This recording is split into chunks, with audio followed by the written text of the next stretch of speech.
Retomamos la entrevista, abogada Tania Silva, y como siempre tenemos muchos mensajes, muchas consultas respecto al tema migratorio. Voy a iniciar con esta consulta, abogada. Dice: hola, buenos días, yo soy de Honduras, mi esposo tiene residencia en Estados Unidos y él vive allá. Me sacó papeles en el mes de octubre del año pasado y quería saber cuándo más o menos tendría respuesta sobre mis papeles. El proceso para un cónyuge de residente se va a tardar de 9 meses a año y medio. Ok, continuamos dando lectura. Me dice: mi papá se fue de mojado. Él se llevó a un primo de él, era menor de edad, y me dejaron cita para corte. Y le dieron cita para corte y él no se presentó. Ahora dicen que no tiene ninguna posibilidad para arreglar papeles. Él vive con una ciudadana americana, pero le han dicho que ni casándose con ella podría arreglar. ¿Qué posibilidad ve usted, abogada?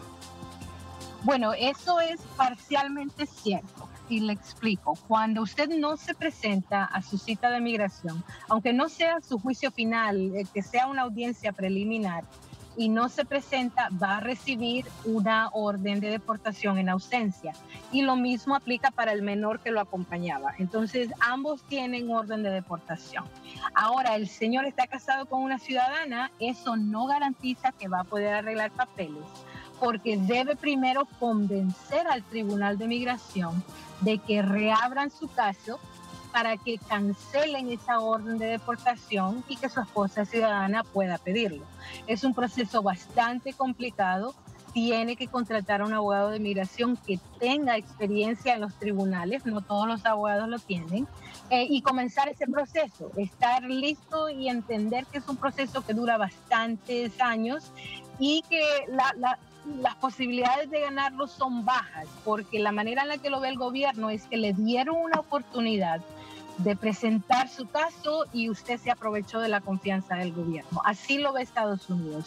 Por eso tiene que explicar las razones detrás de su ausencia, y de ser convincentes, entonces sí puede continuar ya con el proceso de su esposa. Ok, tenemos otra consulta. Dice: mi esposo estuvo en Estados Unidos y tuvo problemas policiales. ¿Será que me afecta si yo voy a solicitar la visa? No nos especifica dónde está el esposo ahora, ¿verdad? Porque le afecta más dónde esté su esposo. Si su esposo está en Estados Unidos, es un fugitivo de la ley, sí le va a afectar en su contra. Si su esposo se encuentra en Estados Unidos, también va, aunque tuviera un récord limpio, va a afectarle, porque para un adulto, migración considera que su pariente más inmediato es su cónyuge. Y si el pariente más inmediato de un solicitante está ilegalmente en Estados Unidos, su arraigo se considera débil. Y recuerden que la falta de arraigo o un arraigo débil es la razón principal por la que niegan las visas de turista. Entonces, sí pudiera afectarle a esta señora las posibilidades de obtener su visa de turista.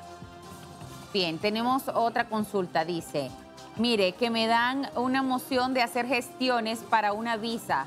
El muchacho que quiere que yo haga eso es porque ocupa de mi servicio. Yo soy motorista de equipo pesado y él me necesita para poder jalar carros por tierra de Estados Unidos hacia Honduras. ¿Usted cree que puedo hacer yo las gestiones? Tal vez se me pudiera dar la oportunidad de ejercer mi oficio con visa. ¿Y cuál sería la que yo aplicaría? Ajá. No es como una visa de turista cualquiera, es como una visa de trabajo que tendría, y no es el solicitante o el empleado en este caso que debe de gestionar todo el proceso. Es la empresa interesada en contratarlo quien comienza todo el proceso a su favor. Y la empresa también, con su grupo de abogados o contratando a un abogado privado, es quien comienza todo el proceso, primero con el Ministerio de Trabajo de Estados Unidos y luego ya con el Departamento de Inmigración. Pero son ellos quienes gestionan todos y quienes incurren todos los gastos. El inmigrante únicamente debe de asegurarse de que tenga las credenciales para el empleo y de tener un pasaporte vigente, de tener arraigo y de no tener tiempo de castigo si ha estado ilegalmente en Estados Unidos. Pero del resto se encarga la empresa. Bien, nos hacen una consulta. Dice: ¿le afecta que una persona haya sido 3 veces retornado para México? Puse mi huella al solicitar un amparo.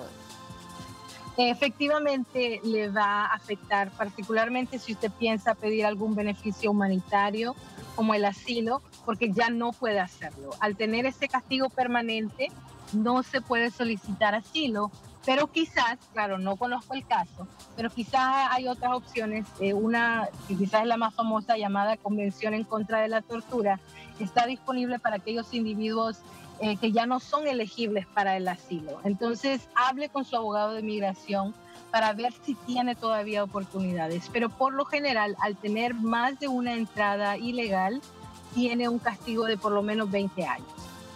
Buenos días, mi hijo es residente. ¿Puede darnos una carta de invitación a su familia?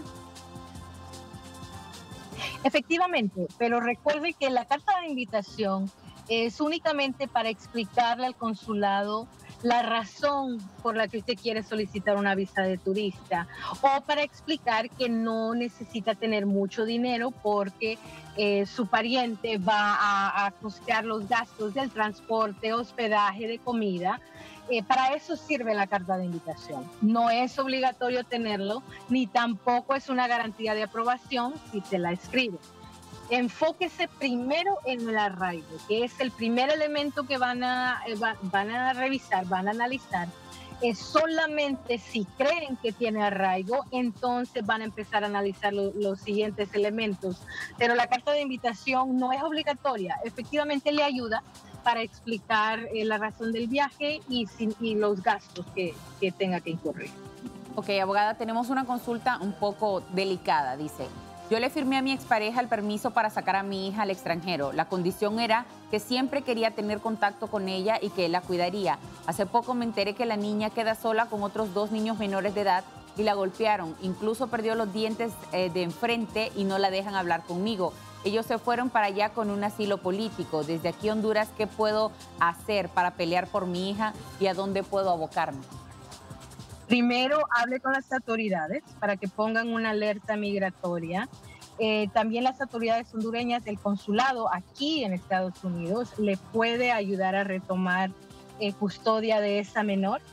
Esto es un recordatorio para todos los padres de familia, que si efectivamente no hay una razón válida, si no califican para asilo, no mientan, no se traigan niños, no utilicen a los niños como llaves para entrar a Estados Unidos, porque son los niños quienes terminan sufriendo.